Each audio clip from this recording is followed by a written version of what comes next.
Olá, neste vídeo vamos aprender o que é memória dinâmica. Vamos supor que queremos fazer um programa. Vamos fazer um programa em que pedimos ao usuário 5 números. Conforme pedimos os tais 5 elementos, os 5 números ao usuário, vamos guardando no array de 5 elementos que foi criado à partida. Ora, pedimos ao usuário que introduza o primeiro elemento vai ser guardado no espaço 0, no índice 0 do array. O segundo elemento vai ser guardado no elemento 1, no índice 1 e por aí fora. Mas se o usuário quiser meter mais elementos, por exemplo 6 ou 7, o nosso array não chega para o objetivo. O que poderíamos fazer era criar um array bastante grande, por exemplo de 100, porque sabíamos à partida que iria chegar, mas poderá haver usuários que precisem de introduzir os 100 ou até mais e outros que só precisem de introduzir 2 ou 3. Ora, isto estamos aqui a provocar um desperdício de memória, porque se o usuário só usa 2 ou 3, o resto é desperdício de memória. A memória está lá a ser ocupada, sem ser necessária. Ora, a melhor maneira seria o usuário, à partida, escolher quantos números é que queria introduzir e o programa criaria esse array com a medida certa e necessária, não havendo então desperdício nem falta de memória para a introdução de cada elemento nesse array. Vamos então construir esse programa. Vamos pedir então ao usuário que introduza os números, mas antes vamos perguntar ao usuário quantos números é que ele quer introduzir. Guardamos o número, vamos supor que o usuário quer introduzir 5 elementos e pegamos nesse valor e guardamos na variável i. Este i é um inteiro. Vamos criar primeiro um ponteiro do tipo inteiro e este ponteiro vai apontar para, como já vimos em aulas anteriores, aqui o array, o endereço, quando o ponteiro aponta para esse array, ele aponta automaticamente para o primeiro elemento. Então fica com o endereço do primeiro elemento. Este ponteiro, quando o criamos, ele vai apontar para um array. O array ainda não existe, ainda não está feito, então nós vamos criá-lo aqui. Então vamos dizer new, ele vai criar um novo do tipo int, vai criar um array do tipo int e com quantos elementos é que nós queremos criar? Com o valor que o usuário introduziu ali. E se ele meteu 5, ele cria aqui um array do tipo int com 5 elementos. Se ele quiser introduzir 10 elementos, fica com 10 elementos. Fica sempre do tamanho que o usuário quiser. Ok, já temos o tamanho do array. Agora vamos fazer aqui um ciclo for. Vamos criar aqui int n, que vai desde 0, enquanto n for menor do que o tamanho do array que o usuário quis, aí ele vai progredindo. Então n mais mais. Quando ele estiver no índice 0, vamos supor que o usuário quis um array de 5 elementos, vai introduzir 5 elementos. Quando ele chegar ao índice 0, dizemos ao usuário introduza um número e fazemos aqui uma quebra de linha. Vamos guardar esse número com a ajuda do nosso ponteiro. Ora, se estamos no índice 0, o P0, que é o nosso ponteiro que está a apontar para o elemento 0, vai introduzir o valor introduzido pelo usuário, neste momento. Se o usuário pediu 5, ele vai fazer esta repetição durante 5 vezes até o array ficar todo preenchido. Vamos mostrar no ecrã todos os números introduzidos pelo usuário. Então, lançamos aqui esta frase, a mensagem no ecrã, e dizemos agora quais foram os números que foram introduzidos.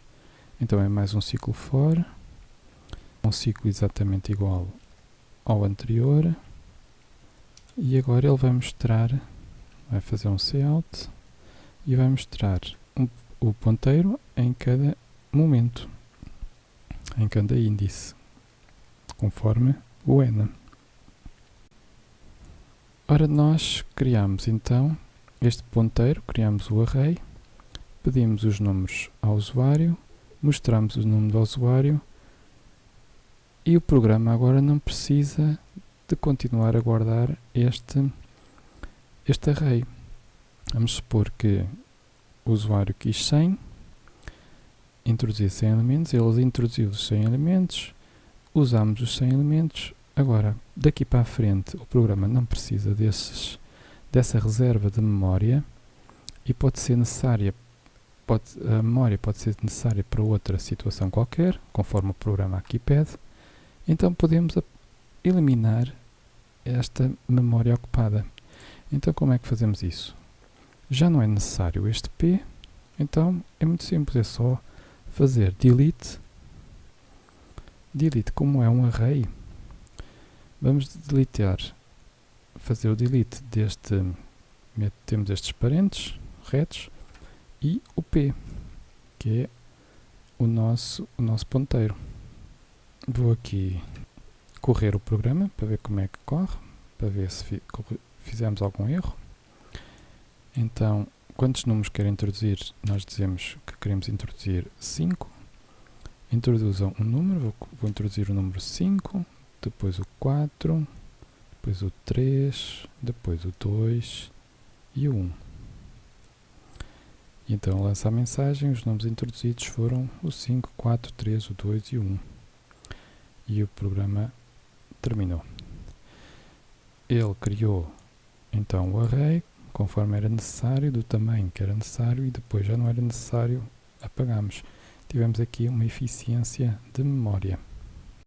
Vamos correr aqui outra vez o programa e quantos números quero introduzir? Eu vou aqui meter 1 milhão, aqui um número enorme. Vamos supor que eu quero introduzir este número enorme. Ora, ele dá-me esta mensagem de erro, porque eu estou a pedir para construir um array tão grande que excede a memória do meu computador. O próprio computador não tem memória para o tamanho deste array. E lança este alerta, ou seja, o programa fica com esta janela de erro, que é aborrecido nós fazermos um programa e depois aparecer uma mensagem de erro do programa do sistema operativo e obrigar a abortar. Então, o que nós podemos fazer é, em vez do programa abortar e depois ter que desligar o programa, nós podemos mencionar aqui para ele não lançar esse erro com esta palavra not throw. Vamos experimentar a ver o que é que acontece.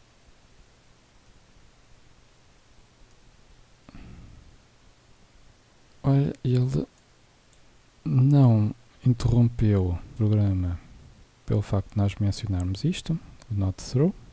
Não executou então o pedido de introduzir os valores, porque isto é impossível de ser criado.